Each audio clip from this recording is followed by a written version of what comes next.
ओम श्री परमात्मे नमः। श्रीमद् भगवत गीता के 12वें अध्याय का महात्म। श्री महादेव जी कहते हैं, पार्वती, दक्षिण दिशा में कोल्हापुर नाम का एक नगर है जो सब प्रकार के सुखों का आधार, सिद्ध महात्माओं का निवास स्थान है तथा सिद्धि प्राप्ति का क्षेत्र है। वह पराशक्ति भगवती लक्ष्मी का प्रधान पीठ है। संपूर्ण देवता उसका सेवन करते हैं। वह पुराण प्रसिद्ध तीर्थ भोग एवं मोक्ष प्रदान करने वाला है। वहाँ करोड़ों तीर्थ और शिवलिंग है। रुद्र गया भी वहीं है।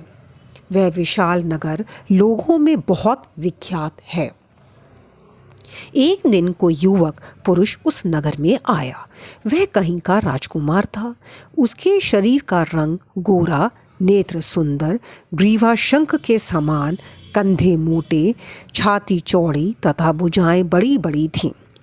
नगर में प्रवेश करके सब ओर महलों की शोभा निहारता हुआ वह देवेश्वरी महालक्ष्मी के दर्शनार्थ उत्कंठित हो मणिकंठ तीर्थ में गया और वहाँ स्नान करके उसने पितरों का तर्पण किया। फिर महामाया महालक्ष्मी जी को प्रणाम करके भक्ति पूर्वक स्तवन करना आरंभ किया।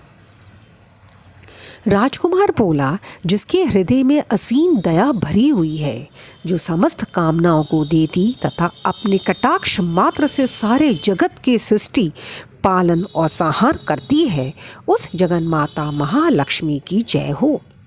जिस शक्ति के सहारे उसी के आदेश के अनुसार परमेष्टि ब्रह्मा सृष्टि करते हैं, भगवान अच्युत जगत का पालन करते हैं तथा भगवान रुद्र अखिल विश्व का संहार करते हैं, उस सृष्टि, पालन और संहार की शक्ति से संपन्न भगवती पराशक्ति का मैं भजन करता हूँ। कमले, योगी जन तुम्हारे चरण कमलों का चिंतन करते हैं। कमलालय, तुम अपनी स्वाभाविक सत्ता से ही हमारे समस्त इंद्रिय गोचर विषयों को जानती हो। तुम ही कल्पनाओं के समूह को तथा उसका संकल्प करने वाले मन को उत्पन्न करती हो। इच्छा शक्ति, ज्ञान शक्ति और क्रिया शक्ति, ये सब तुम्हारे ही रूप है।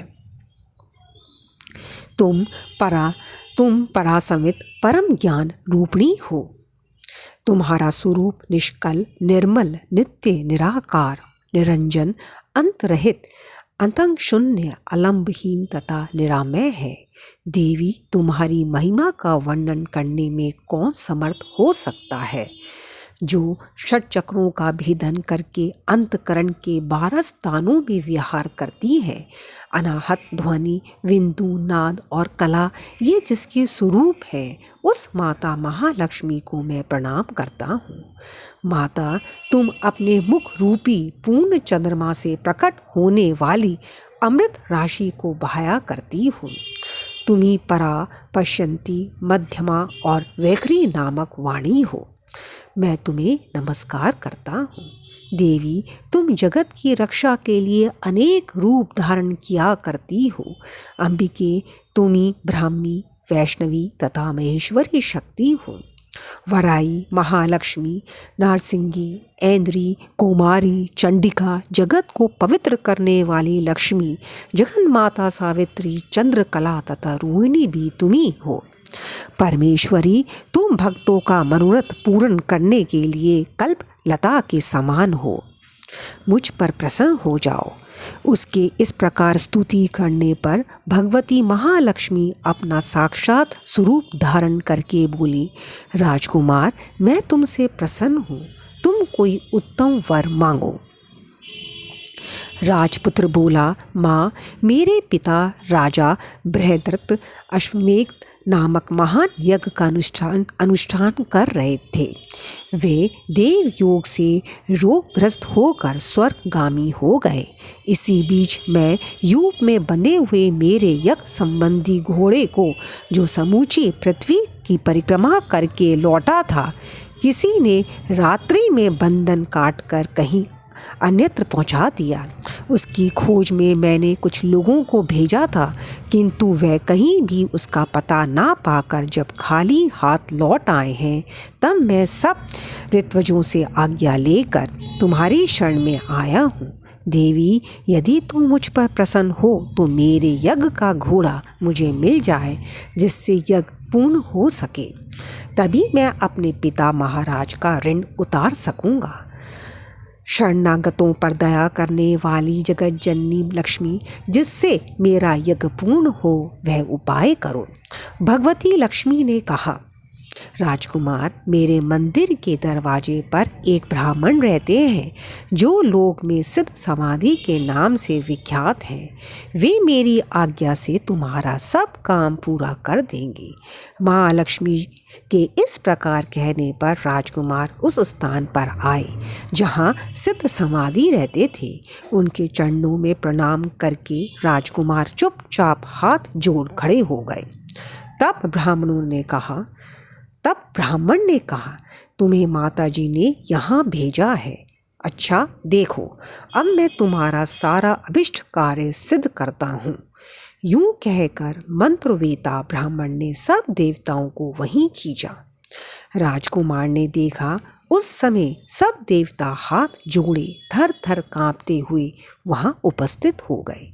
तब उन शेष ब्राह्मण ने समस्त देवताओं से कहा, देवगण, इस राजकुमार का अश्व जो यज्ञ के लिए निश्चित हो चुका था, रात में देवराज इंद्र ने चुरा कर अन्यत्र पहुंचा दिया है।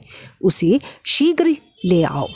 तब देवताओं ने मुनि के कहने से यज्ञ का घोड़ा लाकर दे दिया। इसके बाद उन्होंने उन्हें जाने की आज्ञा दी। देवताओं का आकर्षण देखकर तथा खोए हुए अश्व को पाकर राजकुमार ने मुनि के चरणों में प्रणाम करके कहा, महर्षि, आपका ये समर्थ आश्चर्यजनक है। आप ही ऐसा कार्य कर सकते हैं, दूसरा कोई नहीं। ब्राह्मण, मेरी प्रार्थना सुनिए। मेरे पिता राजा बृहदत्त अश्वमेध यज्ञ का अनुष्ठान आरंभ करके देव योग से मृत्यु को प्राप्त हो गए हैं। अभी तक उनका शरीर तपाए हुए तेल में सुखाकर मैंने रख छोड़ा है। साधु शेष, आप उन्हें पुनः जीवित कर दीजिए। यह सुनकर महामुनि ब्राह्मण ने किंचित मुस्कुराकर कहा, चलो, जहाँ यज्ञ मंडप में तुम्हारे पिता मौजूद हैं, चलें। तब सिद्ध समाधि ने राजकुमार के साथ वहां जाकर जल अभिमंत्रित किया और उसे उस शव के मस्तक पर रखा। उसके रखते ही राजा सचेत होकर उठ बैठे। फिर उन्होंने ब्राह्मण को देखकर पूछा, धर्मस्वरूप, आप कौन हैं?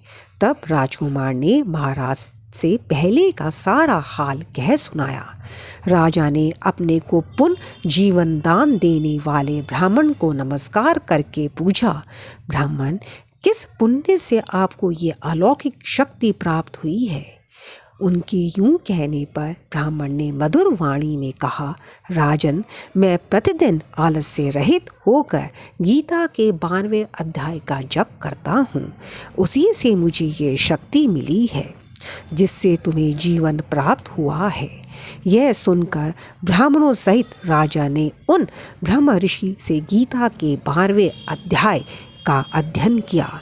उसके महात्म से उन सब की गति हो गई। दूसरे जीव भी उसके पाठ से परम मोक्ष को प्राप्त हो चुके हैं। Hare Krishna. Please like, subscribe and share.